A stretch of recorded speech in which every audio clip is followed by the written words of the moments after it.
Hello everyone, उम्मीद करता हूँ मेरी वॉइस प्रॉपर आ रही होगी सभी तक। एक बार कंफर्म कर देंगे।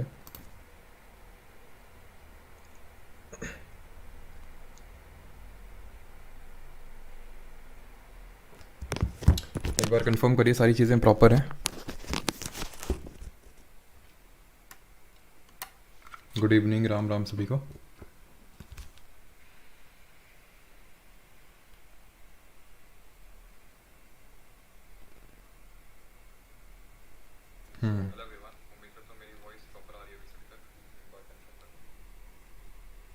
चलिए, तो स्टार्ट करते हैं। और आज से हम लोग स्टार्ट कर रहे हैं मेडिवल हिस्ट्री। एंशियंट हिस्ट्री ख़त्म कर चुके हैं 9 लेक्चर्स में, और वन शॉट लेक्चर करके पूरा ख़त्म भी कर लिया था, उसको रिवाइज़ भी कर लिया था। एंड अभी मुझे पता है एप्लीकेशन पे आप लोगों का भी क्विज़ नहीं हुआ है, कुछ इश्यूज़ हो रहे हैं, ठीक है।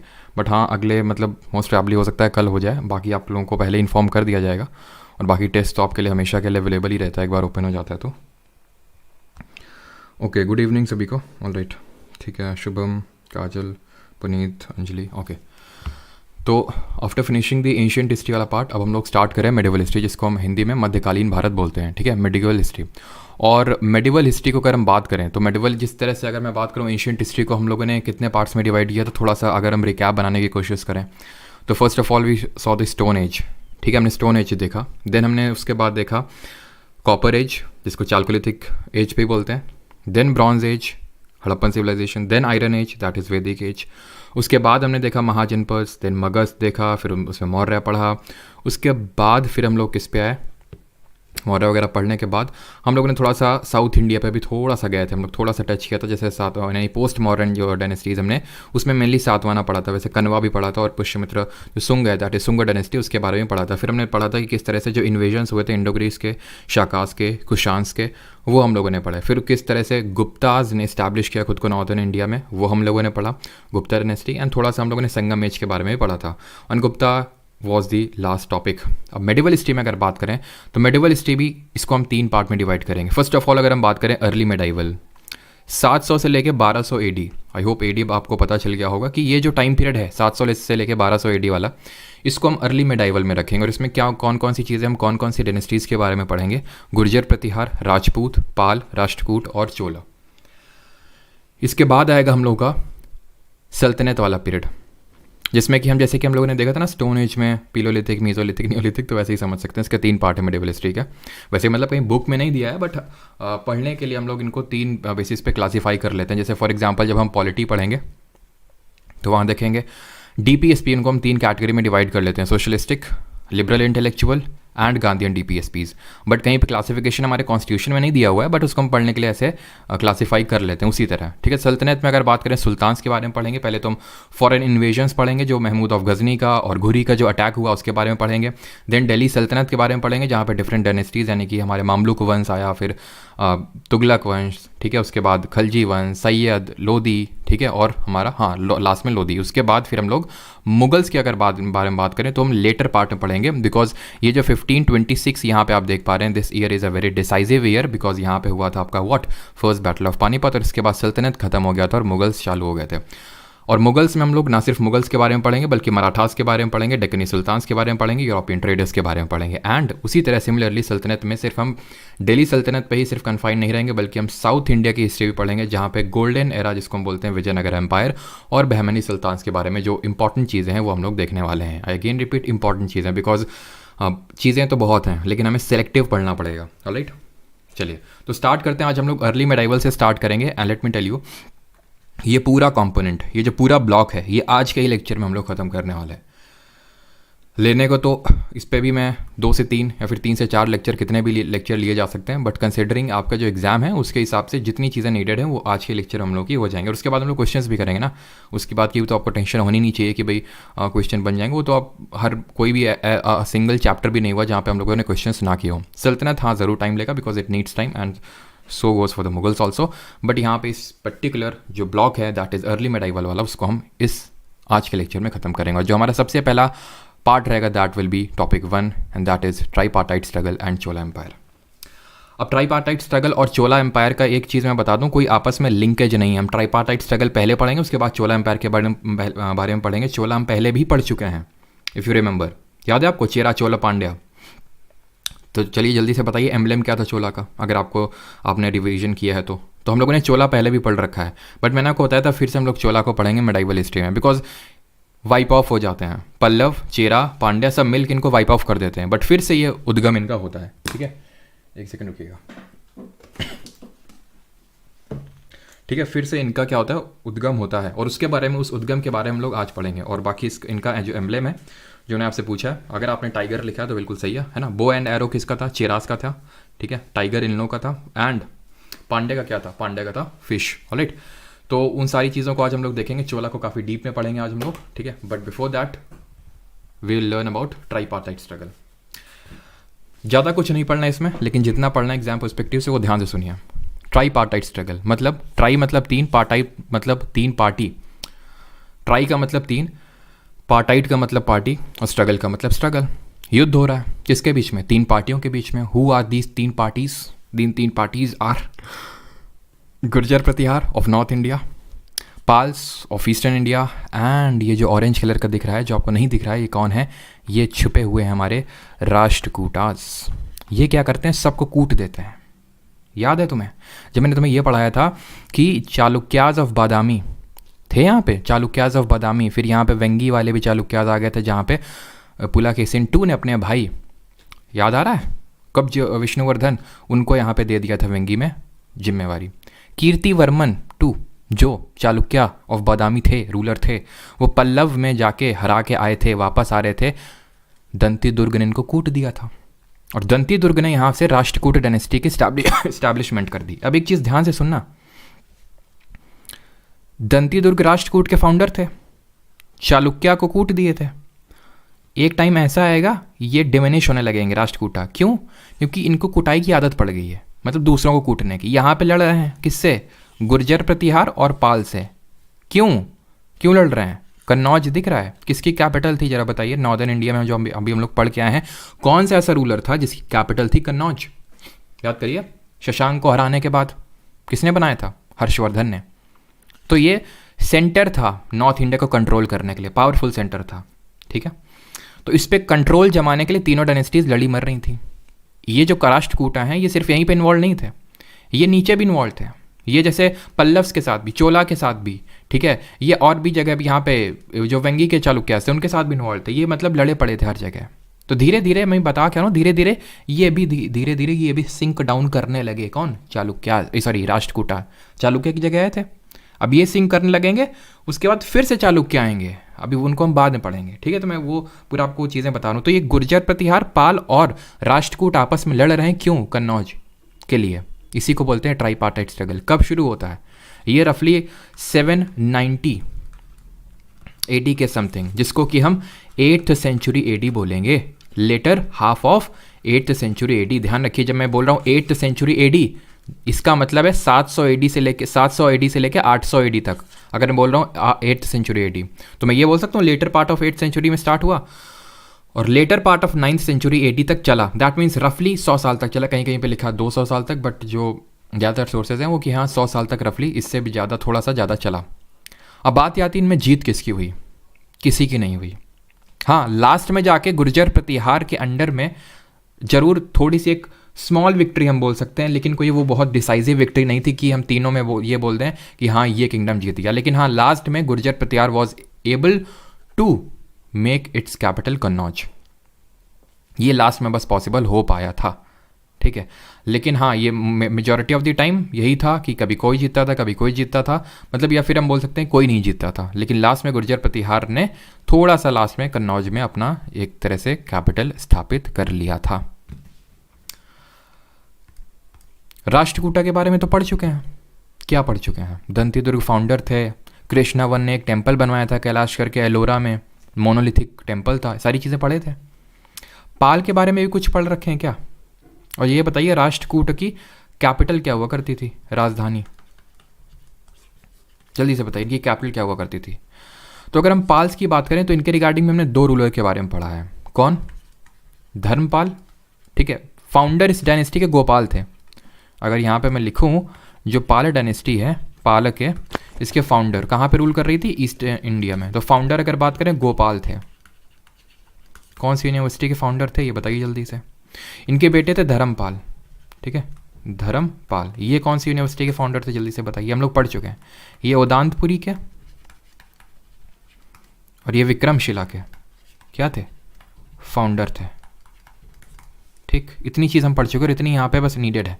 हाँ, बस ये है कि धर्मपाल ने एक पहले मतलब गुर्जर प्रतिहार से पहले या फिर हर्षवर्धन के जाने के बाद एक डायनेस्टी आई थी छोटी से, उसके रूलर थे इंद्रयुद्ध, उनको हराए थे ये, ठीक है, डिफीटेड इंद्रयुद्ध, बस इतना याद रखना है आपको।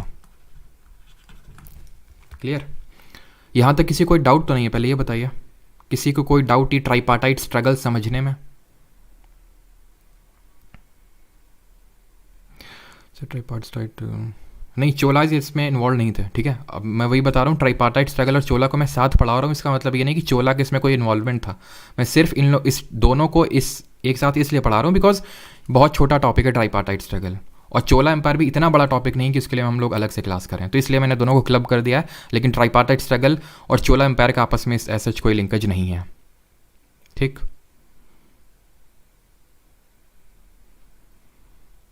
चलिए, तो ये चीज़ क्लियर हो गई कि राष्ट्रकूटा के बारे में आपको कुछ पता है कि किस तरह से दंतीदुर्ग फाउंड किए थे चालुक्य को हरा के। पाल के बारे में 2-3 चीज़ें इंपॉर्टेंट जो हमें जाननी वो जान ली हम लोगों ने। गुर्जर प्रतिहार की थोड़ा सा डिस्कशन करते हैं। गुर्जर प्रतिहार की अगर हम बात करें तो कौन है गुर्जर प्रतिहार? तो गुर्जर प्रतिहार डायनेस्टी की अगर बात करें तो एग्जैक्टली नहीं पता है कि कौन इसके क्या कैसे फाउंडर थे, ठीक है। ये माना जाता है कि हाँ, नाग भट्ट इसके फाउंडर थे, ठीक है, नाग भट्ट फर्स्ट माना जाता है कि इसके फाउंडर थे, फिर one of the earliest known rulers हैं। और ये अगर मैं बात करूं जो कन्नौज में जिन्होंने स्टैब्लिश किया था ना, अभी मैंने बताया 3 लोग लड़ रहे थे, लास्ट में गुर्जर प्रतिहार आए और उन्होंने थोड़े टाइम के लिए यहाँ पर रूल कर लिया। वो नागभट्ट द्वितीय थे, सेकंड थे।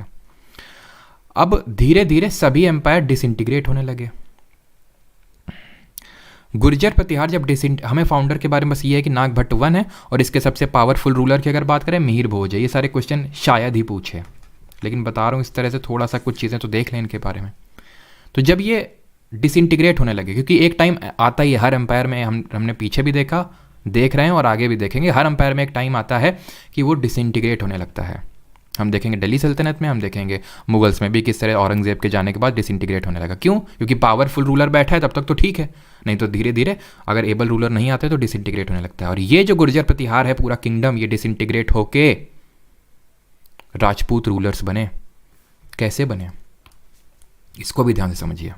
अब आगे जब मैं आपको पढ़ाऊंगा तो एक शब्द आप लिखे देखेंगे, फ्यूडेटरी, सामंत। इसका मतलब ध्यान से समझिए। आपसे क्वेश्चन है, कौन सी डायनेस्टी ने लैंड डोनेशन स्टार्ट किया था ब्राह्मण्स के लिए? कमेंट में जल्दी से लिखिए, हिंट देता हूँ आपको। यहाँ पे जो सोसाइटी थी पैट्रियार्कल तो थी लेकिन मैट्रिलिनियल थी। गौतमीपुत्र सतकर्णी, सातवाहना, इन्होंने लैंड डोनेशन स्टार्ट किया था। किसको? ब्राह्मण्स को। आगे धीरे धीरे क्षत्रियज को भी स्टार्ट हो गए थे, किंग्स ने क्षत्रियज को भी देना स्टार्ट कर दिया था। अब मुझे ये बताइए, एक तरफ है किंग, ठीक है, ये एक तरफ है किंग और एक तरफ है ये ब्राह्मण क्षत्रियज, जिनको इन्होंने क्या दिए? लैंड डोनेट कर दी है। ये लैंड इनकी है भाई साहब की, ये लैंड इनकी, ये लैंड इनकी है। इस लैंड में बहुत सारे लेबर्स काम कर रहे होंगे, गाँव वाले, ठीक। तो ये गांव वाले किसको जानते हैं, इसको कि किंग को? ऑब्वियस ही बात है, इनको।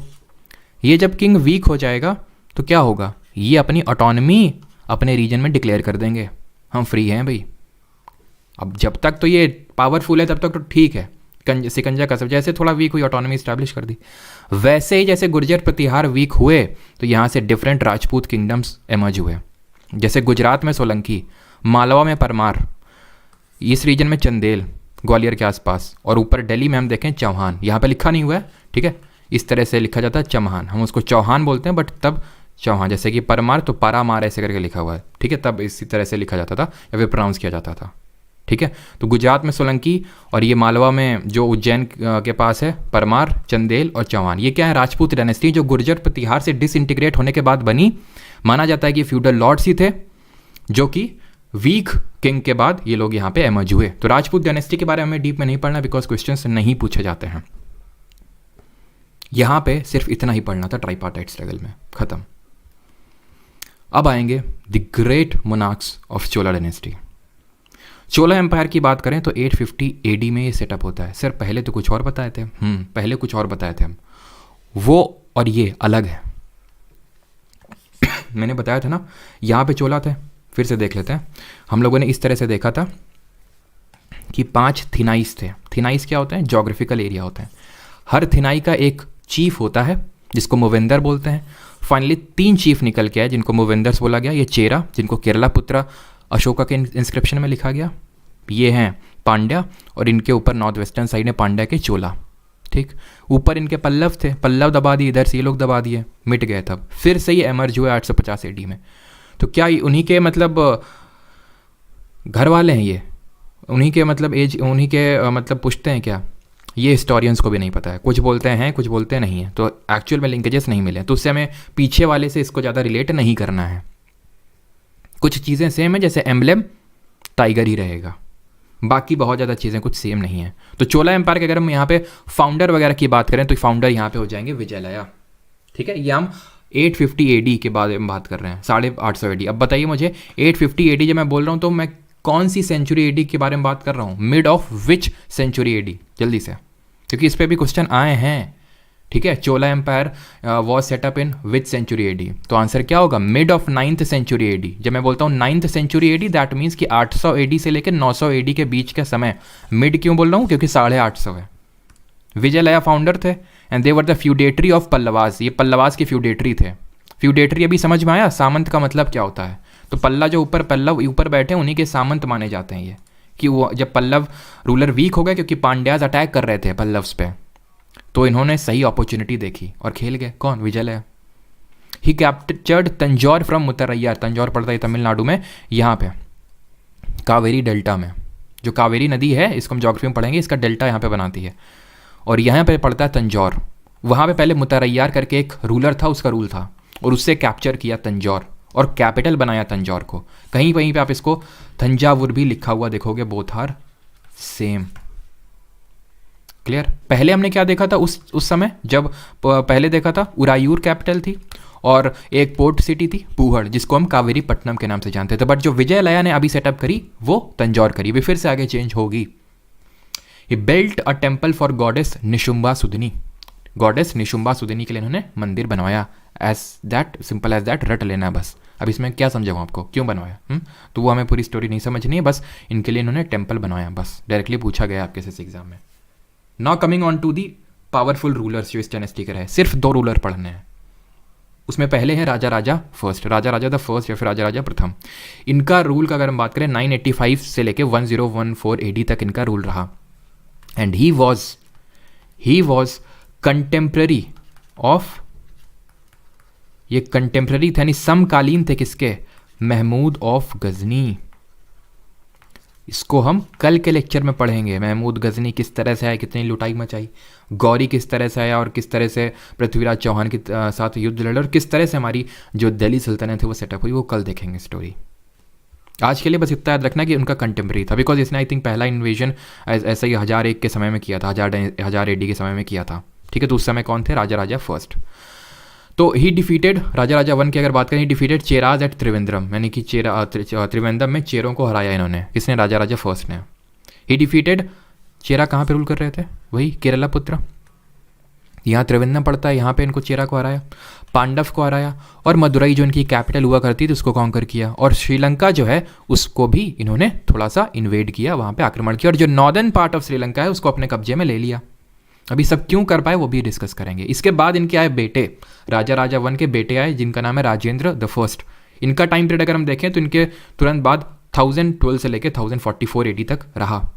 ही कंप्लीटली ओवरराइन चेराज एंड पांड्याज, यानी कि पूरी तरह से चेरा और पांड्या को अपने कब्जे में ले आए। कंप्लीटली कॉन्कर्ड श्रीलंका, यानी कि श्रीलंका को पूरा कब्जा। अभी राजा राजा 1 जो इनके पिताश्री थे उन्होंने सिर्फ नॉर्दर्न पार्ट ऑफ श्रीलंका, जिसका पुराना नाम जरा कमेंट में बताया जल्दी से, जिसका सिर्फ नॉर्दर्न पार्ट में कब्जा किया था। अभी इन्होंने पूरा कर लिया, पूरा श्रीलंका, और आगे आने वाले 50 साल तक चोला डायनेस्टी का ही पूरा कब्जा रहा श्रीलंका पे, पूरे श्रीलंका पे। ही क्रॉस्ड गंगा, गंगा नदी को क्रॉस किया and defeated 2 local kings of Bengal, 2 local kings of Bengal को हराया। और ये बहुत इंपॉर्टेंट है ये चीज़। क्यों इंपॉर्टेंट है? क्योंकि जब ये गंगा को क्रॉस करके, क्योंकि बहुत ही कम ही रूलर थे जो गंगा को क्रॉस करके बंगाल में किसी रूलर को हरा पाए हों, क्योंकि वहाँ की टोपोग्राफी ही ऐसी है। और वो टोपोग्राफी हमें तब समझ में आएगी जब हम ज्योग्राफी पढ़ेंगे कि किस तरह से वहाँ पे गंगा है, ब्रह्मपुत्र है, तो वो इस तरह से वो जो रीजन है वो काफ़ी फ्लडेड रीजन है, तो वहाँ पे अटैक करना कर पाना बहुत इतना आसान नहीं है, जो इन्होंने किया राजेंद्र फर्स्ट। और इसी वजह से इनको ध्यान रखना, इसी वजह से राजेंद्र फर्स्ट को हम नेपोलियन ऑफ साउथ इंडिया के नाम से भी जानते हैं। जैसे नेपोलियन ऑफ इंडिया के नाम से किसको जानते हैं जरा बताइए कमेंट में। और अभी मैंने जो पिछला पूछा था दैट वाज आंसर वो सीलोन, पुराना नाम एंशिएंट नेम है श्रीलंका का। और नेपोलियन ऑफ इंडिया की अगर हम बात करें, समुद्रगुप्त किसने बोला था? वी.ए. स्मिथ ने, विंस्टन आर्थर स्मिथ ने। क्यों? क्योंकि जो हमें प्रयाग प्रशस्ति मिलती है उसमें उनके कोट पोएट हरिसेन ये लिखते हैं कि वो आज तक कोई बैटल हारे ही नहीं, जो 13-14 उन्होंने बैटल लड़े। अब ये जो इन्होंने गंगा रिवर क्रॉस करके 2 लोकल किंग को हराया, इसकी वजह से इन्होंने सबसे पहले तो एक टाइटल ले लिया, गंगई कोंडा चोला। मतलब इसका क्या होता है? चोला कोंडा का मतलब क्या होता है पहले बता चुका हूँ, याद करो। वातापी कोंडा का टाइटल किसने लिया था? वातापी कोंडा का टाइटल किसने लिया था?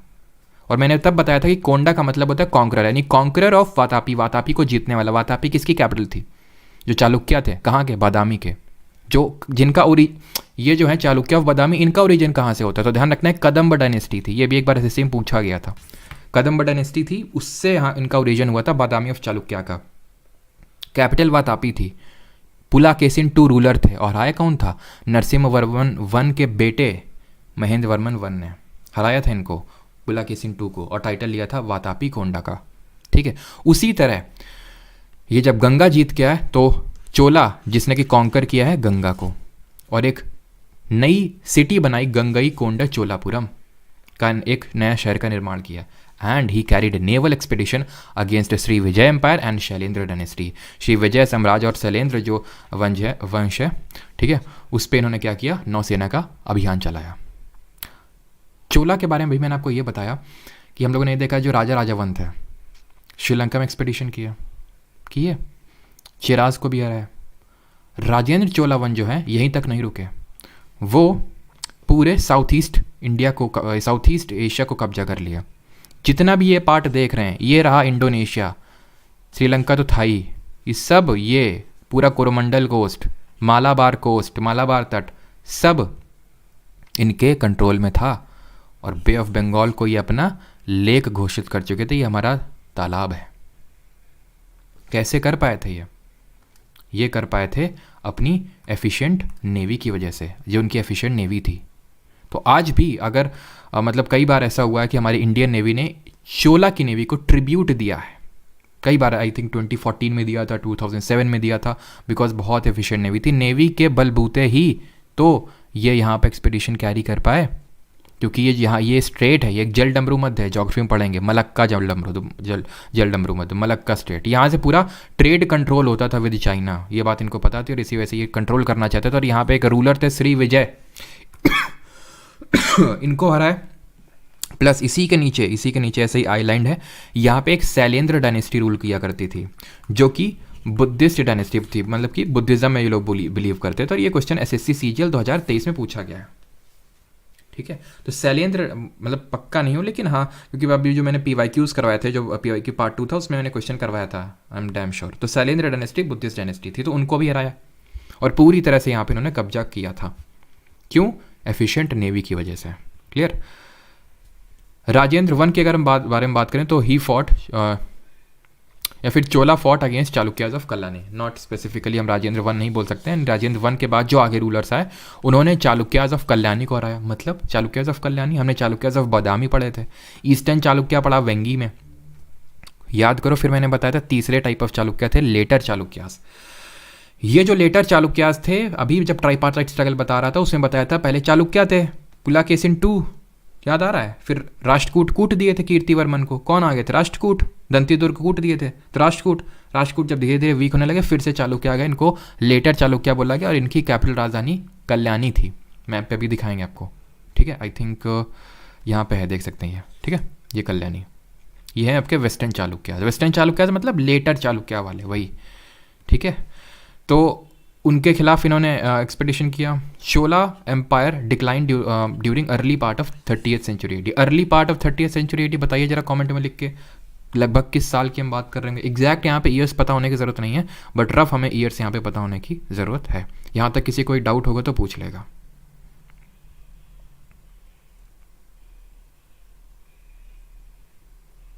Powerful ruler among them sir, ये हम पावरफुल रूलर ही पढ़ रहे हैं। अगर सबसे पावरफुल बात करें तो राजेंद्र द फर्स्ट है। हाँ सर 14 फेब को आया था किसी शिफ्ट में, हाँ आया था, मुझे एग्जैक्ट तो नहीं पता लेकिन पक्का आया था बिल्कुल। अब अगर हम बात करें अर्ली पार्ट ऑफ उसके, तो मतलब ये हम बात करें 1200 से लेके हो सकता है 1210 एडी रफली, या फिर 1220 एडी हम ले सकते हैं, इस रफली टाइम पीरियड की हम बात कर रहे हैं। ठीक है, बिल्कुल सही सभी ने लिखा है ना। धीरे धीरे क्या होने लगे, ये डिसइंटीग्रेट होने लगे। कौन? चोलास। और ऊपर चालुक्यास थे, कहाँ के? कल्याणी वाले। चोला डिसइंटीग्रेट होकर उनकी जगह ले ली पांड्या और होयसाल ने, और चालुक्या डिसइंटीग्रेट होकर उनकी जगह ले ली यादवस जो ऑफ देवनगरी और ककातिया। यहाँ पे देखिए क्या अब अभी मैंने बोला, चोला की जगह पांड्या और होयसाल आ गए। ये है होयसाल और यहीं पे आपके पांड्या। हालेबीडु इनकी कैपिटल थी, हालेबीडु इनकी राजधानी थी। और ये जाने जाते हैं अपने, ध्यान रखना एक चीज़, स्टार शेप्ड टेम्पल के लिए। एक होयसलेश्वर मंदिर भी बनवाया इन्होंने, होयसलेश्वर करके, स्टार शेप्ड टेम्पल के लिए जाने जाते हैं। ये भी क्वेश्चन अभी रिसेंट में पूछा जा चुका है। तो हालेबीडु कैपिटल और टेम्पल स्टार शेप्ड रहते जाता है इनके। बाकी अभी हम पूरा टेम्पल आर्किटेक्चर देखने वाले हैं इसी लेक्चर में। और चालुक्य की जगह कौन आ गया? यादव और ककतिया। यहाँ थे ना चालुक्यास, है ना, जो हमारे ये कल्याणी वाले थे, इनके जगह यादव और ककातियास आ गया। ठीक, क्लियर है यहाँ तक सभी को? और यही जो ककतिया हैं, इन्हीं के ही फ्यूडेटरी निकल के आएंगे विजयनगर एम्पायर वाले। जो विजयनगर पढ़ेंगे ना अभी हम लोग साउथ इंडिया में जाएंगे, तो वो बहुत इंपॉर्टेंट है एसएससी के एग्जाम के पर्सपेक्टिव से। चोला बहुत इंपॉर्टेंट है और विजयनगर बहुत इंपॉर्टेंट है। तो वो विजयनगर के ही वो विजयनगर इन्हीं के फ्यूडेटरी थे, ककातियास के। इनकी यादव की कैपिटल अगर बात करें देवगिरी। ठीक, यहाँ तक किसी को कोई डाउट? फिर हम लोग आते हैं टेम्पल आर्किटेक्चर पे।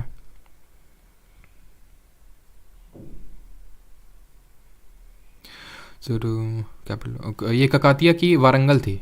ठीक है, पूछता नहीं इसलिए मैंने लिखा नहीं, बट फिर भी लिख लो वारंगल। ठीक है, इसकी देवगिरी। पांड्या की तो पता ही थी ना, मदुरई थी आपकी। ठीक है, और इनकी वारंगल। ऑलराइट,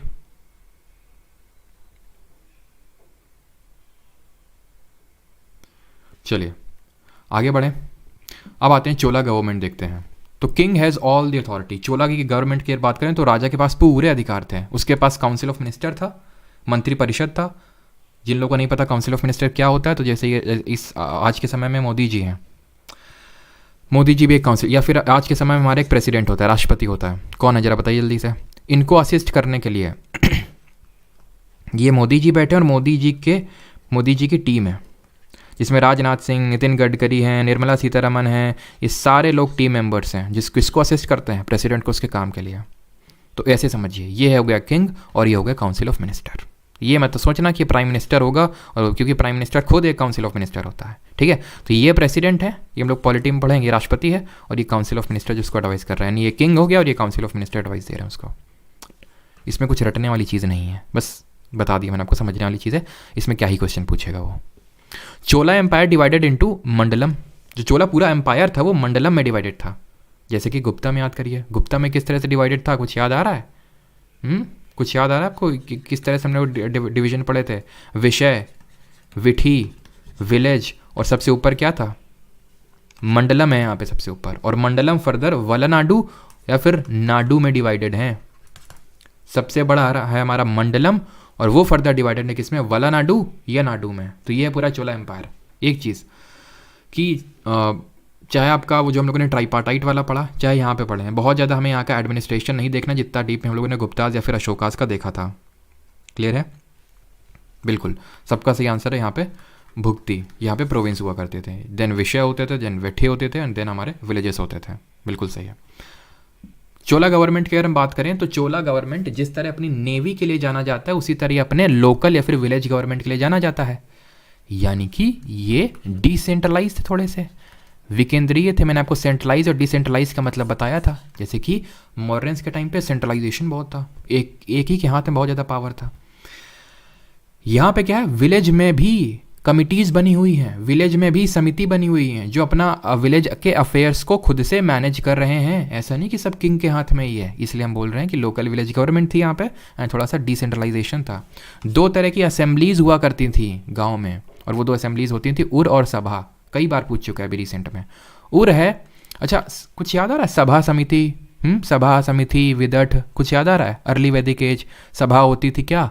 सभा होती थी असेंबली ऑफ लर्नेड ब्राह्मण्स, समिति होती थी असेंबली ऑफ कॉमन पर्सन, विदठ होती थी रिलीजियस असेंबली। फिर ये विदठ लेटर वैदिक एज में ख़त्म हो जाता है। सभा क्या था? असेंबली ऑफ लर्नेड ब्राह्मण्स, यहाँ पे भी वही है, असेंबली ऑफ फ्यू प्रिविलेज्ड, या फिर जो लर्नेड ब्राह्मण्स हैं हमारे, ब्राह्मण्स की असेंबली है, जो उनके लैंड अग्रहार में होती थी। अग्रहार अगर पूछ ले क्या है चोला के टाइम पे, तो लैंड ऑफ ब्राह्मण्स है ये। और उर क्या है? Assembly of common people, simple, आम लोगों की असेंबली है उर। सभा याद कर लो, जो कि तुम्हें पहले से याद है, उर अपने आप याद हो गया। Affairs of village were managed by an executive committee, जैसे अभी मैंने बताया ऐसा नहीं कि किंग पूरा तरह से रूल कर रहा है, यहाँ पे एग्जीक्यूटिव कमिटी होती, तो ऐसा नहीं एग्जीक्यूटिव कमिटी की उसने किंग ने अपॉइंट किया। इलेक्शन होते थे sir, election commission of India नहीं था, लेकिन आप समझ सकते हैं कि इलेक्शन कब से चालू गए थे। और वही है कि हम सिर्फ मुगल वही है ना, काफ़ी बीजेपी के जो प्रवक्ता हैं एनडीए के, वो काफ़ी इस बात को लेके पॉइंट आउट भी करते हैं कि मुगल्स के बारे में पढ़ाया जाता है, हम क्यों विजयनगर एम्पायर फिर चोला गवर्नमेंट के बारे में नहीं पढ़ाते हैं, जहाँ पे अर्ली फॉर्म्स ऑफ हमें इलेक्शंस देखने को मिलते हैं। तो यहाँ पे इस तरह से होता था, ऐसा नहीं कि कोई भी इलेक्शन में खड़ा हो जाएगा। हाँ, ये था थोड़ा बहुत कि जिसके पास प्रॉपर्टी है, थोड़ा सा रिच है, थोड़ा एजुकेटेड है, थोड़ा सी प्रॉपर्टी है, वही इलेक्शन में खड़ा हो सकता है। फिर यहाँ पे वोटिंग होगी, या फिर ना किसी के जितने भी लोग खड़े हुए उनके नाम की पर्ची डलेगी, और एक मतलब छोटे बच्चे हैं बुलाए जाएंगे और वो पर्ची निकालेंगे, और उस तरह से चुनाव इस तरह से होगा। ठीक है, तो चुनाव का एक फॉर्म था ये, बहुत ज़्यादा हमें डीप में नहीं पढ़ना, बस हमें ये पता होना चाहिए कि हर कोई नहीं लड़ सकता था, जिसके पास थोड़ी प्रॉपर्टी है वो, and every member of committee was appointed for 3 years in circulations. Land donations, land donation, ठीक है, लैंड डोनेशंस ड्यूरिंग चोलास। तो चोला जो है लैंड डोनेट करते थे। सातवाहनास के टाइम पे जो लैंड डोनेशन सिस्टम स्टार्ट हुआ था ब्राह्मण्स को, अभी धीरे धीरे फिर 36 को बढ़ा, अब ये और बढ़ गया। 4 फॉर्म ऑफ लैंड डोनेशंस थे, ब्रह्मदेय, वेल्लन वगई, देवदान और पल्ली छनगम। जो ब्रह्मदेय है दैट वाज लैंड डोनेटेड, यानी जो दान दी जाती थी टू ब्राह्मण्स। जो ब्राह्मण्स होते थे उनको ब्रह्म से ब्राह्मण आप याद रखिए। Land donated to non Brahmins, जो ब्राह्मण नहीं होते थे। Devadana, land donated to deva, देव कौन? भगवान। भगवान कहाँ रहते हैं? टेम्पल्स में, तो लैंड डोनेटेड टू टेम्पल्स। पल्ली छंगम, पल्ली में कौन रहता है भाई? हमारे जैन लोग रहते हैं। क्यों? क्योंकि मतलब कोई यहाँ पे दिल पे नहीं लेगा, मुझे पता है जैन कम्युनिटी के काफ़ी लोग होंगे, मतलब याद करने के लिए क्यों मैं बोल रहा हूँ, बिकॉज जैन लोग जो है हमारे एक्सट्रीमिज्म में बिलीव करते हैं कि कुछ नहीं पहनना है, कुछ नहीं, इस तरह से, है ना। यहाँ तक कि जैन कम्युनिटी लहसुन प्याज तक नहीं खाती है, नॉनवेज तो दूर की बात है। अच्छा, कोई बता सकता है क्यों नहीं खाती है जैन कम्युनिटी? तो इसलिए नहीं खाते हैं बिकॉज ये माना जाता है कि ये मतलब रजस और तमस फूड के अंदर आते हैं और माइंड को थोड़ा सा विचलित करते हैं, इसलिए मतलब रेफर नहीं है। बिकॉज हमें ऐसा माना जाता है कि सत्व फूड खाना चाहिए हमेशा, अगर हमें अपने माइंड को कंट्रोल में रखना है तो। चलिए, टैक्स ड्यूरिंग चोला एम्पायर। इन लोगों ने 400 फॉर्म ऑफ टैक्स मेंशन कर रखे हैं अपने लिटरेचर में, 400 फॉर्म ऑफ टैक्स, लेकिन हमें पढ़ने कितने? मात्र दो पढ़ने हैं। एक वेटी और दूसरा कादामई। वेती और कादामई। वेती होता था अ फॉर्म ऑफ फोर्स लेबर, बंधुआ जबरन मजदूरी हम बोल सकते हैं, जो करवाई जाती थी। और कदमई होता था एक तरह से आप ऐसे समझ सकते हो लैंड रेवेन्यू, भू राजस्व। ये क्या होता था? लैंड रेवेन्यू होता था, भू राजस्व होता था यह। ठीक, वेटी और कदमई सिर्फ 2 पढ़ने हैं। वेटी फोर्स लेबर, बंधुआ मजदूरी, और लैंड रेवेन्यू होता था हमारा कदमई। अब आते हैं यहाँ पे हम लोग टेम्पल आर्किटेक्चर देखेंगे। यहाँ तक आई होप किसी का कोई डाउट नहीं होगा, मैं एक बार कमेंट चेक कर लेता हूँ। देन आते हैं हम लोग temple, and it is super duper important. Megha, Manish, Anjali, cute number, Rohit, very नहीं है, ट्रैविस बीट द हीट, वेटी है वेटी। Manish good evening. 400 type of tax. चलिए आगे बढ़ते हैं। Then great living Chola temple. क्या है ये ग्रेट लिविंग चोला टेम्पल? तो जितने भी टेम्पल्स बनवाए हैं चोलाज ने, वो यूनेस्को की वर्ल्ड हेरिटेज साइट में मेंशन्ड हैं, और वो जो हैं उनको हम ग्रेट लिविंग चोला टेम्पल बोलते हैं, जो कि 3 टेम्पल हैं। ऐसा नहीं सिर्फ 3 ही बनवाए हैं, लेकिन जो 3 टेम्पल बनवाए हैं उनको यूनेस्को की वर्ल्ड हेरिटेज साइट जिसमें इंक्लूडेड है, उनको हम ग्रेट लिविंग चोला टेम्पल बोलते हैं। 2 हैं बृहदेश्वर में, या फिर छोड़िए, 2 हैं बृहदेश्वर मंदिर और 1 है ऐरावतेश्वर मंदिर। ऐरावतेश्वर मंदिर, जो बृहदेश्वर मंदिर है वो 2 मंदिर हैं बृहदेश्वर। एक बृहदेश्वर नाम का तंजौर में है और एक है गंगईकोंडा चोलापुरम में। तो आप गेस कर सकते हैं कि गंगईकोंडा चोलापुरम वाला किसने बनवाया होगा, जिसने इस सिटी को स्टैब्लिश किया होगा? राजा वन के बेटे राजेंद्र द फर्स्ट ने। और इसको तंजौर में बनवाया। तंजौर किसने स्टैब्लिश किया? किसने तंजौर को लिया था मुतरैयार से कावेरी डेल्टा पे? राजा वन ने। सिंपल, राजा वन ने। इसमें भी कोई याद करने की ज़रूरत है? और क्योंकि ये राजा वन ने बनवाया था, इसलिए ध्यान रखिएगा इस चीज़ को कि this is also known as Rajarajeshwara temple. Rajarajeshwara temple. Alright, तो अगर कहीं पर राजराजेश्वर टेम्पल आपको देखने को मिल जाए तो आप समझ जाना किस टेम्पल की बात हो रही है। Brihadeshwara temple at Tanjore. और जो ऐरावतेश्वर है इसको बनवाया राजा 2 ने। ध्यान रखना, ये कहाँ पे है? ये भी तंजावुर में ही है, तंजौर में। क्लियर? राजा 2 ने बनवाया इसको। ये ग्रेट लिविंग चोला आर्किटेक्चर में आते हैं। आपको देखने हैं तो ये हैं आपके लिए इमेजेस। ये है आपका Brihadeshwara temple at Tanjore. This is your Brihadeshwar temple at Gangaikonda Cholapuram, and this is your Airavoteshwar temple. But before that, we'll learn about the temple architecture. Temple architecture मैंने आपको बताया था, जब मैंने चालुक्य बताया था तो मैंने आपको बताया था वेसर स्टाइल होता है ये वो, और जब हम लोग चोला पढ़ेंगे तब मैं आपको बताऊंगा। तो वो समय आ चुका है टेम्पल आर्किटेक्चर के बारे में पढ़ने में। टेम्पल्स, अगर आपने कभी साउथ इंडिया में गए हो, बिकॉज आप में से जो वीडियो देख रहे हैं मोस्टली लोग नॉर्थ इंडिया के होंगे, अगर आप कभी, इसलिए मैंने बोल रहा हूँ कि अगर कभी आप साउथ इंडिया गए हो या फिर साउथ इंडिया से अगर कोई है तो अगर कभी नॉर्थ इंडिया हो तो आपने टेम्पल में थोड़ा सा डिफरेंस नोटिस किया होगा। नॉर्दर्न स्टाइल के टेम्पल्स कुछ इस तरह से होते हैं, कर्व्ड फॉर्म में होते हैं, फिर कर्वी लीनियर फॉर्म में होते हैं, लेकिन यहाँ पे साउथ इंडिया में इस तरह से होते हैं। आपने अगर इस चीज़ को ऑब्जर्व किया हो, है ना, इस फॉर्म में होते हैं, यानी कि थोड़ा से पिरामिड शेप में होते हैं। यहाँ पे आप चीज़ को देख सकते हैं। या फिर यहाँ क्या, ये देखो ना, यहाँ पे ये देखो, है ना, इस फॉर्म है कि नहीं थोड़े से।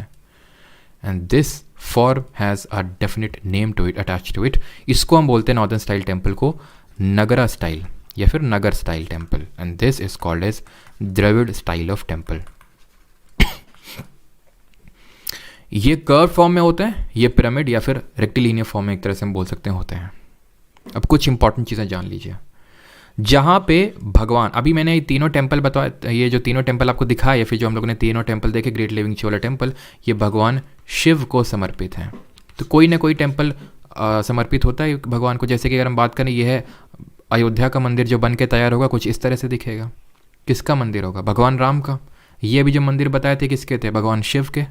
तो यहाँ पे वो भगवान स्थापित होते हैं। तो मुझे बताइए, भगवान का बाहर स्थापित होते हैं या फिर अंदर? सबसे तो सबसे अंदर स्थापित होते हैं। और सबसे अंदर क्या होता है? हमारा गर्भ समझते हैं? गर्भ का मतलब, गर्भ मतलब सबसे अंदर, तो गर्भगृह बोलते हैं इसको। जहाँ पे इसको हम सैंक्टम सैंक्टोरम के नाम से भी जानते हैं। तो ध्यान रखना, सैंक्टम का मतलब क्या है, गर्भगृह का मतलब क्या है? जहाँ पे चीफ डीटी हमारी इंस्टॉल्ड है, दैट मीन्स जहाँ पे हमारे भगवान जी रखे हुए हैं, दैट इज गर्भगृह। और जहाँ से हम लोग एंटर करते हैं, यहाँ से जैसे एंटर किए, दैट इज कॉल्ड एज मंडप। जैसे जब हम ये एंटर करेंगे इसको बोलते हैं गोपुरम, मंडप नहीं। मंडप तो यहाँ आएगा ना। ये जो मेन ये वाला जो एंट्रेंस है ना, ये खासकर हमें साउथ इंडिया में ही मिलता है, नॉर्थ इंडिया में नहीं मिलता है। नॉर्थ इंडिया में सीधे हम लोग मंडप में ही जाते हैं। कहीं दिखता है आपको नॉर्थ इंडिया में इस तरह का? नहीं, लेकिन साउथ इंडिया में है। इसको बोलते हैं गोपुरम। यहाँ पे आई थिंक लिखा नहीं हुआ है, हाँ नहीं लिखा हुआ है। तो ये होता है गोपुरम। मंडप क्या होता है? मंडप जब आप यहाँ पे जाओगे, ये हॉल जो बना होता है मंदिर में, जहाँ पे घंटा, एक तरह से बोल सकते हो घंटा लगा हुआ है, तो that is called as what? Mandapa. मंडप में भी कुछ अंतर होते हैं। यहाँ पे पिलर्ड हॉल होता है, पिलर लगे होते हैं साउथ इंडिया में, और नॉर्थ इंडिया में पूरा वॉल से मतलब होता है, पिलर नहीं होते हैं। और एक चीज़ और होती है, अगर पता नहीं यहाँ पे है कि नहीं, यहाँ पे भी नहीं, चलो। तो यहाँ पे अगर आप इस चीज़ को नोटिस करोगे, जो साउथ इंडिया के टेम्पल होते हैं वहाँ पे लेक होता है। अब देखिए ध्यान से सुनिए, एसएससी में अगर मैं आपसे बात करूँ तो गर्भगृह, विमान, शिखर, गोपुरम, बस इतना आपको पता होना चाहिए। बहुत ज़्यादा डीप में आपको जानने की ज़रूरत नहीं है। मैं बता इसलिए रहा हूँ, कोई एक्स्ट्रा थोड़ी चीज़ें कि पिलर्ड होता है वहाँ पे, नॉर्थ इंडिया में पिलर्ड नहीं होता है, ताकि अगर मान लो कि इन फ्यूचर अगर आप कुछ हायर एग्जाम में जाते हो तो वहाँ पूछ लिया जाता है, या फिर अगर एसएससी का कभी मुँह ठनक गया तो आपको चीज़ें पता होनी चाहिए। लेकिन सिर्फ आपको लिखना कितना है या फिर आपको सिर्फ जानना कितना है, सिर्फ एसएससी एग्जाम के पर्सपेक्टिव से, तो गर्भगृह जहाँ पे चीफ डीटी रखी हुई है हमारी वो, मंडप क्या होता है जहाँ पे पूरा हॉल होता है उसको मंडप बोलते हैं। ये दो चीज़ें तो रटी हुई होनी चाहिए। नॉर्दर्न स्टाइल के जो टेम्पल हैं वो नगर स्टाइल में है, और साउथ इंडिया के जो टेम्पल हैं ये द्रविड़ स्टाइल या फिर द्रविड़ शैली में है। बस ये दो तीन चीज़ें तो आपको एकदम रटी होनी चाहिए। देन इसको हम शिखर बोलते हैं, किसको, इन दी जो नगर स्टाइल है, और इसको हम विमान बोलते हैं। विमान कहाँ पे, साउथ इंडिया के टेम्पल में। बट दैट डजेंट मीन कि यहाँ शिखर होता नहीं है, यहाँ शिखर का मीनिंग अलग है, ये शिखर है। यहाँ पे साउथ इंडिया में टेम्पल, ये जो टॉप पे यहाँ पे ये चीज़ रखी है उसको शिखर बोलते हैं, और जो एकदम टॉप में गुम्बद रखा हुआ उसको कैपस्टोन बोलते हैं, और यहाँ पे उसको अमलक बोलते हैं। बहुत ज़्यादा इंपॉर्टेंट नहीं है तो इसको मत रटिए, बस समझ लीजिए। और उसके ऊपर यहाँ पे, या फिर हम उसको बोल सकते हैं कि हमें देखने को मिलता है खासकर नॉर्थ इंडिया में कलश, जैसे ये अयोध्या का मंदिर है, यहाँ पे आप देख पा रहे होंगे कलश है। साउथ इंडिया में हमें स्तूपी देखने को मिलता है ज़्यादातर। अब ये कलश स्तूपी क्या है, ये मतलब कलश इस चीज़ को सिग्निफाई करता है कि उस पर्टिकुलर एरिया में बहुत अच्छा खासा पानी है। स्तूपी का मतलब है कि वहाँ नहीं है। तो ये कोई डिफरेंशिएटिंग फैक्टर नहीं है कि साउथ इंडिया में सिर्फ स्तूपी ही मिलेगा, वहाँ कलश है ही नहीं, है लेकिन बहुत ही कम है, स्तूपी ज़्यादा है। जैसे कि यहाँ पे देखिए, यहाँ पे भी स्तूपी है। और ये जो आप देख पा रहे हैं दिस कैपस्टोन, ये और एक चीज़ और, ये क्या, कौन है ये ज़रा बताइए, ये जो हमारे आप देख पा रहे हैं ये कौन है, जल्दी से बताइए। और यहाँ पे आप एक ये देख पा रहे होंगे कैपस्टोन, इसका जो वजन है वो रफली 90 टन है। कहीं कहीं पे 80 टन लिखा हुआ है, बट 90 टन एनसीईआरटी में लिखा हुआ है। ये माना जाता है, कई लोग तो अब मतलब काफ़ी साल तो मतलब पता ही नहीं लगा पाए कि 90 टन आप समझ रहे हैं कितना है, वो आया कैसे यहाँ पे। उस समय ऐसा क्रेन तो होती नहीं थी कि क्रेन से उठा के रख दी है। तो ये माना जाता है कि इसके लिए लगभग 4 किलोमीटर दूर तक इस तरह का एक इंक्लिनेशन बनाया गया था। 4 किलोमीटर दूर से चालू हुआ था, और वहाँ से इसको रोल कर करके रोल कर करके यहाँ पे इसको स्थापित किया गया था इसको। और ये जो है आप देख पा रहे हैं ये नंदी जी हैं, और ये भी एक डिफरेंशिएटिंग फैक्टर प्रोड्यूस करते हैं नगर और द्रविड़ स्टाइल ऑफ आर्किटेक्चर में। बिकॉज नॉर्थ इंडिया के जो टेम्पल हैं उनको कभी आप नंदी जी को बाहर नहीं देखेंगे।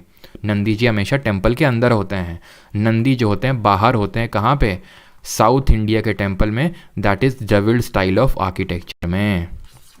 ये तो हम लोगों ने देख लिया क्या, साउथ इंडिया के। नॉर्थ इंडिया के भी टेम्पल देख लीजिए। एक तो ये नॉर्थ इंडिया के टेम्पल में ये देखने को मिलता है, जैसे ये शिखर है, ठीक है, ये भी यहाँ पे भी शिखर है, यहाँ भी शिखर है, यहाँ भी शिखर है, सब में शिखर होंगे जितने भी छोटे छोटे या फिर मिनी टेम्पल हम बोल सकते हैं वहाँ पे भी। लेकिन साउथ इंडिया में ऐसा नहीं है। ये भी चीज़ आपको सिर्फ सुन लेनी, रटनी नहीं है।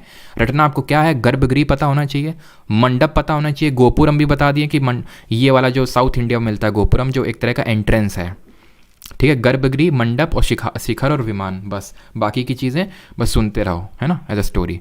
और ये है हमारे, ये भी देखिए कहाँ के होंगे टेम्पल जहाँ पे हमें सब में टॉप पे शिखर देखने को मिल रहा है। क्या है ये, नगर स्टाइल का आर्किटेक्चर। और कोई बताना चाहेगा ये कौन से टेम्पल हैं हमारे? ये हैं आपके खजुराहो ग्रुप ऑफ टेम्पल के कंदरिया महादेव मंदिर। कहाँ, जिनको किसने बनवाया था, चंदेल डायनेस्टी ने बनवाया था, मध्य प्रदेश में लोकेटेड हैं, ठीक है। और वहाँ के ये कुछ स्कल्पचर्स देख सकते हो जो कि वात्सायन की कामसूत्र पे बेस्ड हैं, यहाँ के कुछ स्कल्पचर्स, है ना। और ये जो टेम्पल आप देख पा रहे हैं दैट इज़ विरूपाक्ष मंदिर। किसने बनवाया था इनको, विरूपाक्ष टेम्पल को? विरूपाक्ष टेम्पल को बनवाया था चालुक्य डायनेस्टी ने, ठीक है, चालुक्य वंश ने बनवाया था, ठीक है, विरूपाक्ष को। और ये जो टेम्पल होते थे जो चालुक्य डायनेस्टी ने बनवाए, ये होते थे, या फिर जो राष्ट्रकूटा ने भी कुछ टेम्पल बनवाए, वेसरा स्टाइल में टेम्पल होते थे। ये क्या सी स्टाइल हो गई? नहीं सर, नगर नॉर्थ इंडिया में, द्रविड़ साउथ इंडिया में, दोनों को मिक्स कर दिए। देखो ना तो ज़्यादा कर्वी लीनियर है और ना बहुत ज़्यादा पिरामिड शेप का है, दोनों को मिक्सअप नहीं लग रहा है ये वाला टेम्पल।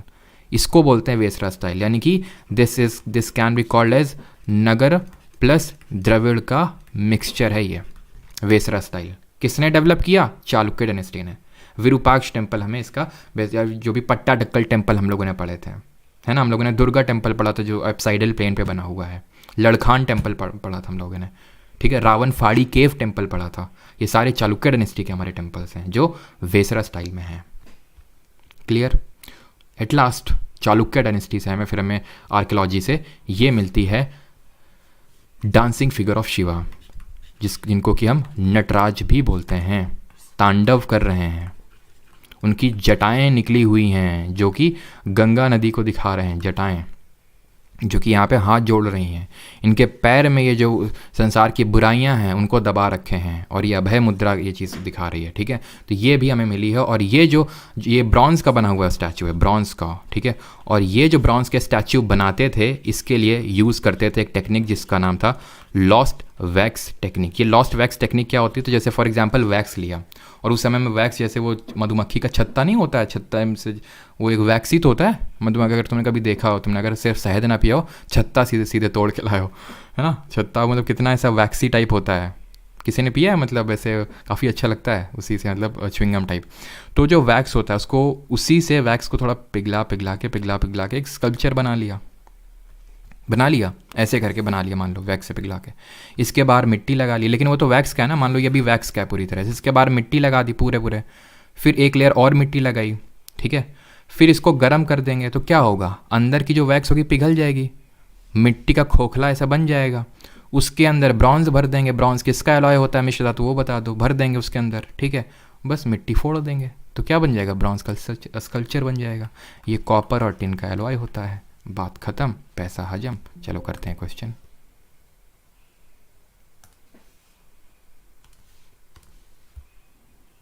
करिए पहला सवाल।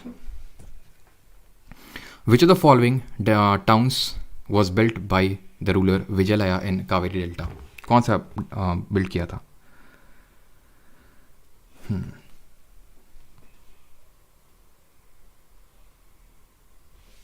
चलो, कितने हाथ हैं और क्या, खत्म। चलिए, तो which of the following towns was built by the ruler Vijayalaya in Kaveri delta? तो कौन सा? और एक चीज़ यहाँ पे मैं बताना चाहूँगा, टेम्पल आर्किटेक्चर में नोट करना, दैट इज़ पंचायतन स्टाइल। ये पंचायतन जो हमें नॉर्थ इंडिया के टेम्पल हैं वो पंचायतन स्टाइल में देखने को मिलते हैं। पंचायतन स्टाइल क्या होता है? अगर आप कभी मंदिर में गए हो तो तुमने देखा होगा, एक बीच में इस तरह से मंदिर होता है, लेफ्ट साइड में गणेश जी स्थापित हैं, राइट साइड में शिवा जी, यहाँ पे कोई भगवान की मूर्ति होगी और यहाँ पे कोई भगवान की मूर्ति। कितने हैं भगवान? 1 2 3 4 5। इसी को बोलते हैं पंचायतन स्टाइल। मेनली जो हमें नगर स्टाइल है, आर्किटेक्चर है, नॉर्थ इंडिया में वहीं देखने को मिलता है। कुछ वेसरा स्टाइल में भी देखने को मिलता है, साउथ इंडिया में बहुत ही कम या फिर ना के बराबर। और एक चीज़ जो मैंने बताया नहीं था आपको, नगर जो स्टाइल के आर्किटेक्चर इस तरह से कर्वी लीनियर है, वो बताया था, उसी को हम, चलिए उसको छोड़ दो, वो आपके एग्जाम में नहीं पूछेगा, ठीक है। इतना ही रखो आप, बस पंचायतन वाला बस, ठीक है। चलिए, तो यहाँ बात करें which of the following towns was built by, ये कौन सा बिल्ड किया था? तंजावुर, जिसको हम तंजौर के नाम से जानते हैं। Sultan Mahmud of Ghazni was a contemporary of which Chola king? यानी गजनी का सुल्तान महमूद किस चोल राजा का समकालीन था? Raja one, Rajendra the second, राजा अधिराज, या फिर Rajendra the first? Chola king कौन से थे? तो ये हमारे थे राजा फर्स्ट, बिकॉज अगर आपको याद आ रहा हो तो 1012 AD में सेटअप मतलब आए थे पावर में, और कब तक रहते जरा कमेंट में बताएंगे, 1042 तक, है ना। तो ये रहते पावर में, और इसी टाइम पे महमूद ऑफ गजनी भी आया था। In the early 11th century the Chola king Rajendra one built a Shiva temple, सारे शिव थे हमारे, हमने देखा था, and filled it with a sun pedestal seized from the. 11वीं शताब्दी की शुरुआत में चोल राजा राजेंद्र प्रथम ने एक शिव मंदिर बनवाया। वो शिव मंदिर कौन था जरा बताइए कमेंट में, और उसको एक सूर्य पीठिका से भरा दिया। कहाँ से वो लेके आए थे? पाल से, वाकाटाका, चालुक्य या फिर कलिंग? तो वो जो चालुक्य थे कल्याणी के, वहाँ से लेके आए। तो ये सन पेडेस्टल होता क्या है? तो उसकी इमेज यहाँ पे देख पा रहे होंगे, एक तरह का सन पेडेस्टल होता है, ठीक है, जो कि मंदिर के अंदर स्थापित होता है, ठीक है। अभी आपने एक एक्सिस मुंडी करके देखा होगा, वहाँ पे जब मैं दिखा रहा था तो एक्सिस मुंडी करके लिखा था वहाँ पे। एक्सिस मुंडी का मतलब होता है एकदम जहाँ पे श्राइन रखे हुए हैं, जहाँ भगवान रखे हुए हैं, उसके ऊपर ही जस्ट उसका टिप भी है, दैट इज कॉल्ड एक्सिस मुंडी, और वो इसी से डिसाइड होता था।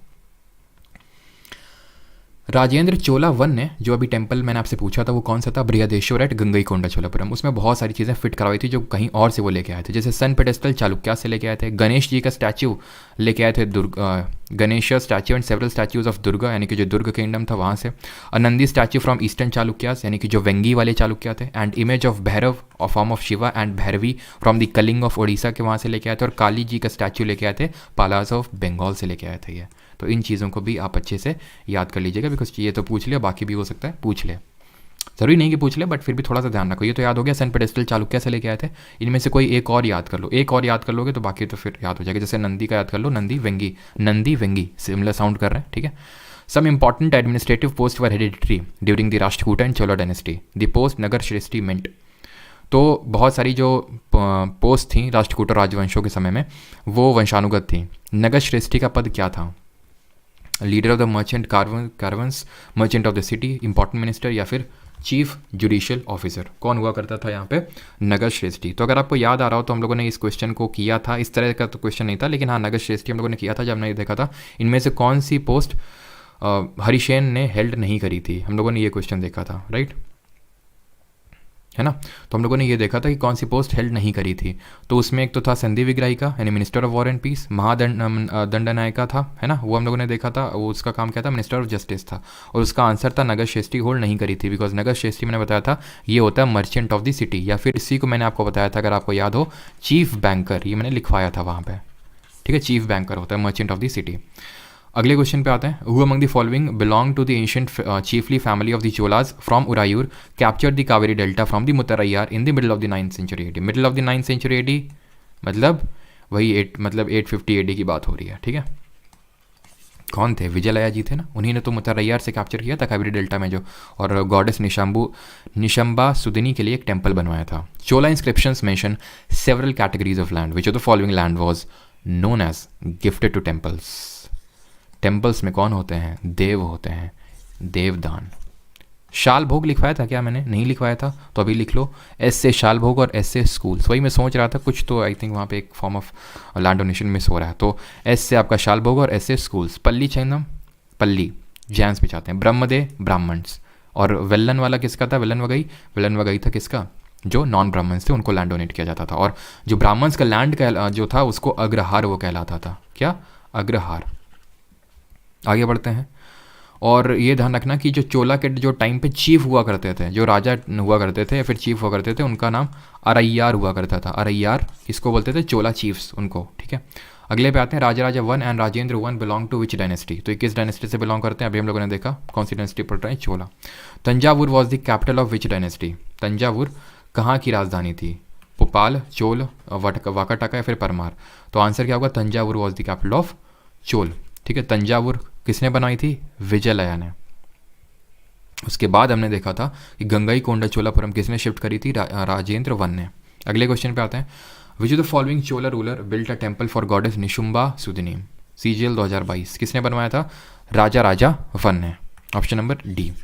अगले क्वेश्चन पे आते हैं, which of the following towns was grown as a temple town during the Chola dynasty. Chola राजवंश के दौरान निम्नलिखित में से कौन सा शहर एक मंदिर शहर के रूप में विकसित किया गया था। ये क्वेश्चन हम लोगों ने नहीं किया, तो इस चीज़ को वन लाइनर के फॉर्म में नोट्स में ऐड कर लेंगे। एंड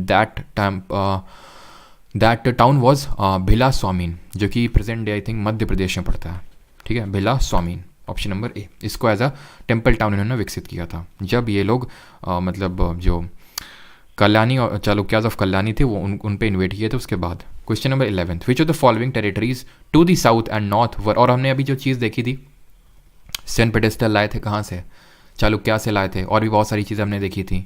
तो जैसे नंदी वेंगी से लाए थे, मतलब ईस्टर्न चालुक्या से। तो एक्चुअल में होता ये था कि जब ये लोग एक दूसरे के किंगडम को इन्वेड करते थे, जैसे कि चोला गए चालुक्या पर अटैक किए, पल्लव्स पे एक दूसरे पर अटैक करते, तो ये मतलब छोड़ते नहीं थे। ऐसा नहीं कि मतलब बड़े दयालु थे या फिर मतलब जो इस्लामिक इन्वेडर्स थे वो मतलब ही काफ़ी कट्टर थे और ये लोग कट्टर नहीं थे, मतलब काफ़ी ये लोग पिलाई ये भी लोग करते थे। जैसे कि गए तो फिर मतलब महिलाओं और बच्चों को भी नहीं छोड़ते थे, टेम्पल्स को भी नहीं छोड़ते थे, बस ये था कि जो भगवान वहाँ पे स्थापित है उनको छोड़ देते थे, बिकॉज उन पर श्रद्धा रखते थे बस। और जो इस्लामिक इन्वेडर्स होते थे, अभी हम देखेंगे महमूद ऑफ गजनी, वो उन पर भी नहीं करता था। जैसे कि सोमनाथ टेम्पल पे आया तो उसने वो भगवान को भी नहीं छोड़ा, क्यों? क्योंकि उसका धर्म ही अलग है, इसलिए। ठीक है, तो यहाँ पे अगर हम बात करें, which of the following territories to the south and north were made part of the Chola kingdom by the successors of the ruler of Vijayalaya. Which of the following territories to the south and north were made part of Chola kingdom by the successor of Vijayalaya? Successor of Vijayalaya कौन थे? राजा Raja one, Rajendra चोला one. उन्होंने किसको occupy किया? South और north में। South में कौन था चोला से? भाई पल्लव तो नॉर्थ में थे ना चोला के, तो नहीं कि नॉर्थ वाला बाद में पूछा है, तो पल्लव बाद में आएगा, पल्लव पहले मत कर देना, ठीक है, पल्लव बाद में। और साउथ में कौन था? Pandyas. Option number B. Which dynasty bronze statues were made using the lost wax technique? किस राजवंश की कांस्य मूर्तियां खोई हुई मोम तकनीक का उपयोग करके बनाई गई थी? बताइए, अभी मैंने बताया चोला, ऑप्शन नंबर ए। पूहर और Kaveri Pattinam was the port of which of the following dynasty? ये पहले के टाइम पे, सीजीएल 2022। आंसर क्या होगा? आंसर होगा B. Which of the following tax was taken? बस आई थिंक 3-4 क्वेश्चन या 4-5 मुश्किल से क्वेश्चन और होंगे। विच of the following tax was taken in not in cash but in the form of force labour के फॉर्म में लिया जाता था, बंधुआ मजदूरी के फॉर्म में। तो दो ही टैक्स पढ़ा है, वेटी और कदमई। वेटी फोर्स लेबर के फॉर्म में, कदमई जो है लैंड रेवेन्यू था, भू राजस्व था। Rajendra one was the son of which of the following Chola Kings? Rajendra one किसके बेटे थे? ये बेटे थे राजा राजा वन के। तुम लोगों ने गाना सुना, ये राजा राजा राजा करे में तू समा जा, बेटाई में तू, फिर ऐसे करके कुछ है ना। Who among the following, जो बिहार से, उन्होंने तो सुना ही होगा। Who among the following Chola rulers built Nishumbha Sudini goddess temple in Thanjavur? किसने बनाया था इनके लिए? Vijayalaya. Option number B. Brihadeshwara temple at Thanjavur is one of the largest temples in India and is an example of Dravidian architecture during the dash. तो बृहदेश्वर तंजावुर किसने बनाया था? जल्दी से बताइए। राजा राजा वन ने। Which Chola ruler built the Brihadeshwara temple at Thanjavur? खत्म होने चाहिए क्वेश्चन जल्दी जल्दी। Which of the following is an example of Chola empire temple? जल्दी से, चोला एम्पायर टेम्पल कौन सा है? बादामी केव टेम्पल। बादामी केव टेम्पल किसके? चालुक्यास के। आंसर क्या होगा? ऐरावतेश्वर टेम्पल, जिसको किसने बनवाया था? राजा राजा 2 ने। ठीक, और ध्यान रखना इसके रिगार्डिंग एक इंपॉर्टेंट चीज़ ये है कि मोनोलिथिक ये है। मोनोलिथिक मतलब कि एक ही स्टोन से पूरा बना है ये। विरूपाक्ष की अगर बात करें, चालुक्य डायनेस्टी, है ना। Which settlement of peasants under the Chola dynasty were known as? Settlement of peasants under the Chola dynasty were known as? Chola वंश के तहत किसानों की बस्तियों को क्या कहते थे? नाडु, मोवेंदलम और या फिर तालुका। तो मोवेंदर, तो इस तरह से मोवेंदर हमने देखे थे, वो क्या थे? चीफ हुआ करते थे। मोवेंदर चीफ हुआ करते, तो ये तो होगा नहीं। सेटलमेंट अगर पूछ रहा है हमसे तो आंसर होगा ऑप्शन नंबर सी, उर। ठीक है, नाडु तो एक तरह से हम बोल सकते हैं कि प्रोविंस के अंडर में एक डिवीजन है नाडु। ठीक है, उर आंसर होगा इसका, उर। सेटलमेंट ऑफ पेजेंट या फिर असेंबली ऑफ जो पेजेंट हुआ करती थी, कॉमन पीपल, उसको हम उर के नाम से जानते थे। Dash assume the title of Gangai Konda Chola? किसने गंगाई कोंडा चोला का टाइटल अज्यूम किया? तो हमने देखा था गंगा पे किसने किसने मतलब 2 बंगाल के रूलर्स को हराया था जाके? राजेंद्र चोला। ठीक है, ऑप्शन नंबर सी।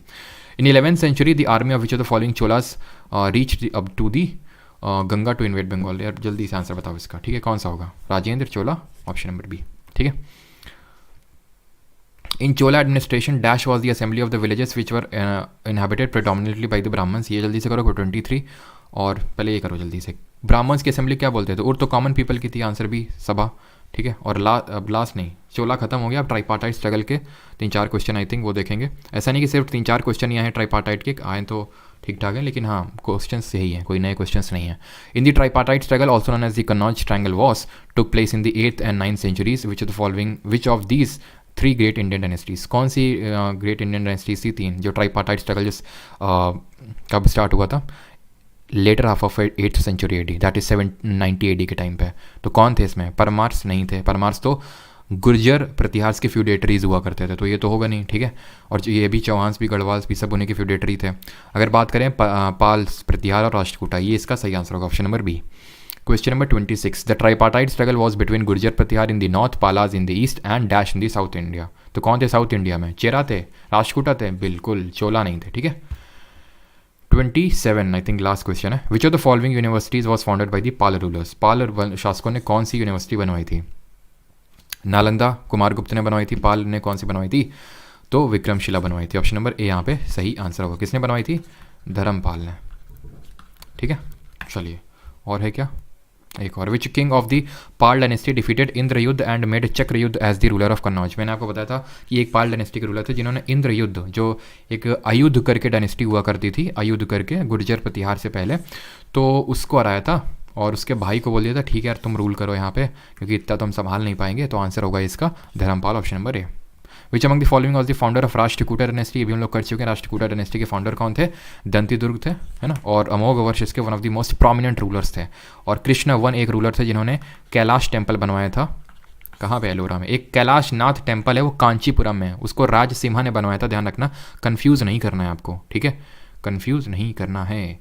अब ये हो चाहे आखिरी हो चाहे ना हो, लेकिन ये हम लोग की तरफ से आखिरी रहेगा, अगर आगे होगा तो आपको आगे करना है, ठीक है। तो यहाँ पे उस चीज़ को मैं लिख देता हूँ, ठीक है, ताकि आप कंफ्यूज ना हो।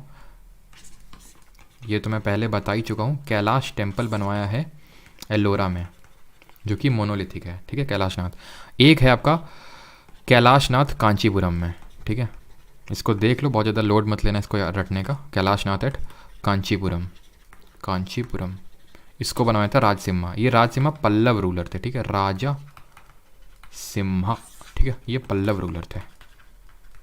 चलिए, विच of the following temples was built by the Rashtrakutas dynasty, Rashtrakuta dynasty ने कौन सा टेम्पल बनाया था? कैलाश, अधिकंबर, बृहदेश्वर या फिर चन्नाकेश्वर? बताइए। बृहदेश्वर मंदिर तो किसने बनवाया था? बृहदेश्वर मंदिर किसने बनवाया था? ये तो बनवाया था हम लोगों के चोला ने बनवाया था, ठीक है। और कैलाश टेम्पल तो हम देख चुके हैं, कैलाश किसने बनवाया था? ये तो यही तो बनवाया था राष्ट्रकूटा ने ठीक है, कैलाश टेम्पल राष्ट्रकूटा ने बनवाया था एलोरा में, ठीक, खत्म हो गया सच में, 30 ही क्वेश्चन थे। चलो,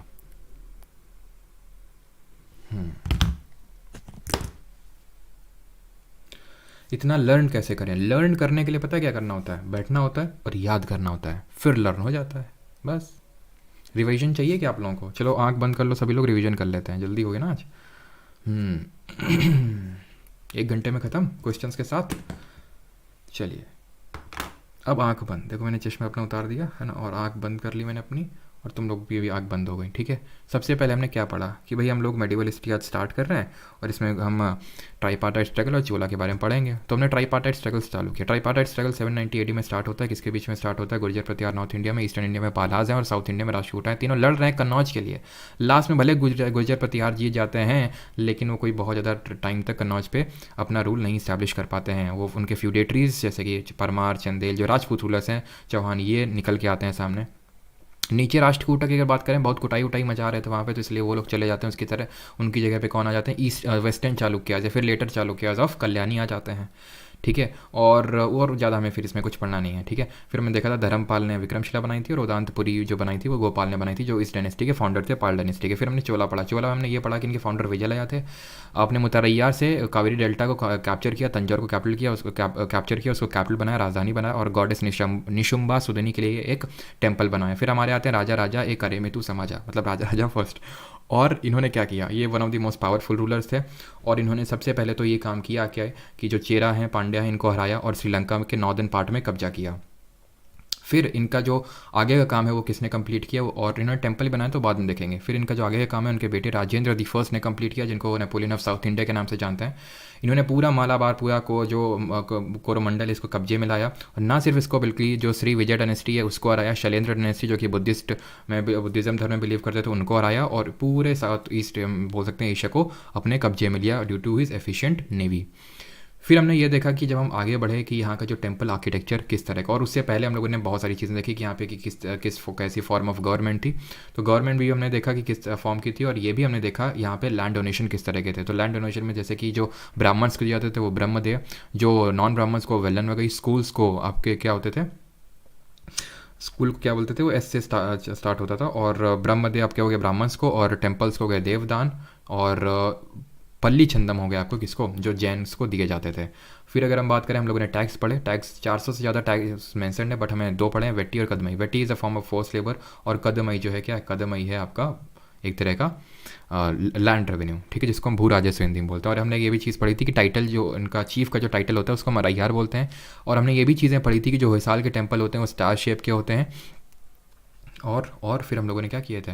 फिर हम लोगों ने टेम्पल आर्किटेक्चर पढ़ा था। हम लोगों ने टेम्पल आर्किटेक्चर में ये पढ़ा था कि ग्रेट लिविंग ज्वेलर टेम्पल हैं जो कि यूनेस्को वर्ल्ड हेरिटेज साइट में इंक्लूडेड है। 3 टेम्पल हैं, दो बृहदेश्वर टेम्पल और एक ऐरावतेश्वर। बृहदेश्वर एट तंजौर राजा राजा वन, बृहदेश्वर एट गंगई कोंडा चोलापुरम जो कि राजेंद्र वन। बृहदेश्वर जो राजा राजा वन ने बनवाया था उसको राजराजेश्वर टेम्पल के नाम से भी जानते हैं। ऐरावतेश्वर को राजा राजा टू ने बनवाया था। फिर हमने डिफरेंट टाइप ऑफ आर्किटेक्चर देखे टेम्पल्स के, जिसमें कि हमने नगर श्रेणी देखी नॉर्दर्न स्टाइल में, जो कि पंचायतन स्टाइल भी वहाँ पे हमें देखने को मिलती। पंचायतन मैंने बताया था क्या होता है। और द्रविड़ जो है हमें साउथ इंडिया में देखने को मिलता है। मिडिल इंडिया में यानी कि जहाँ पे चालुक्याज ने जो हमारा सेंट्रल इंडिया या फिर जो डेक्कन वाला हिस्सा है, यहाँ पे vesara style of temple architecture develop होता है।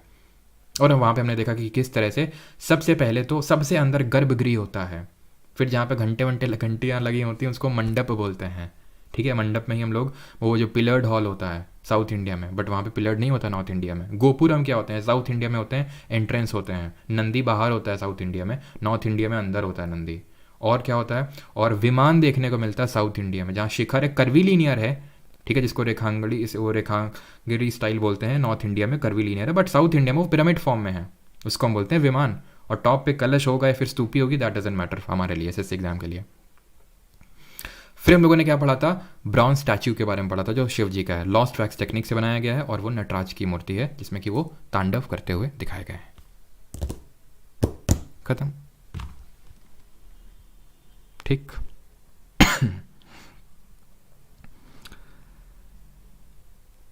चलिए भाई, thank you. Hello friends, spammer Mayank is back. अच्छा, सीधे बोलते टाइम सर ब्लॉक कर दो, ऐसे कौन बोलता है?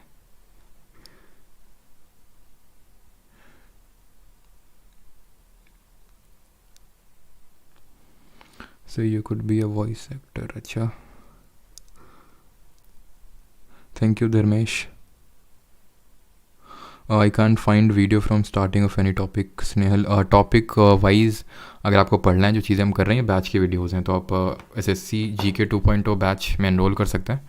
ठीक है, परमार अकेडमी ऐप है। बाकी अगर आपको सारी चीज़ें रिकॉर्डेड फॉर्म में चाहिए, ठीक है, जो बैच पहले हो चुका है उसमें, तो आप रिकॉर्डेड बैच वहाँ पे नीचे दिख जाएगा, उसमें एनरोल कर सकते हैं। उसमें सारी चीज़ें रिकॉर्डेड फॉर्म में अवेलेबल है पहले से ही, पॉलिटी ज्योग्राफी और सारी चीज़ें हैं। ठीक है, बैच में ज़्यादा ऐसे ज़्यादा अंतर नहीं होगा, बट हाँ ये है कि इसमें अभी चीज़ें ऑन गोइंग है। परमार अकेडमी ऐप पे एसएससी जीके 2.0 बैच आपको दिख जाएगा कोर्सेज सेक्शन में। बाकी ये वही है कि अगर आपका टारगेट सिर्फ IBA से है या फिर सिर्फ आपका जो अभी CSIR की वैकेंसी निकली है, then you should go for the recorded batch, अगर सिर्फ वो टारगेट। बाकी एसएससी एग्जाम्स टारगेट है तो I would advise go for SSC GK 2.0। Bihar SSC के लिए कुछ अलग से क्लासेस नहीं चलेंगी, है ना सर? मडरा की आवाज़ निकल, मडरा मतलब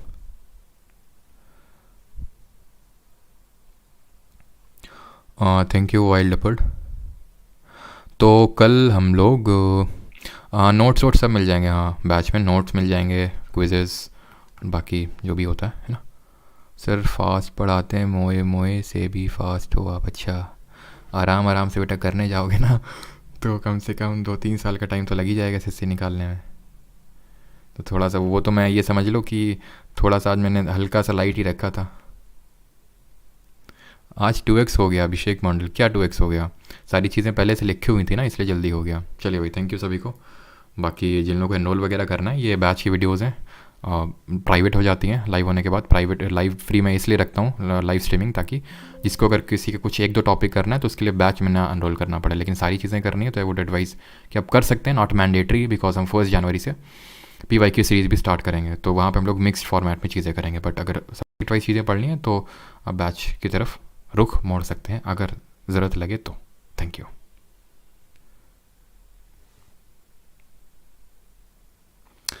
गोलू जाट अभी देखा था यार हम लोग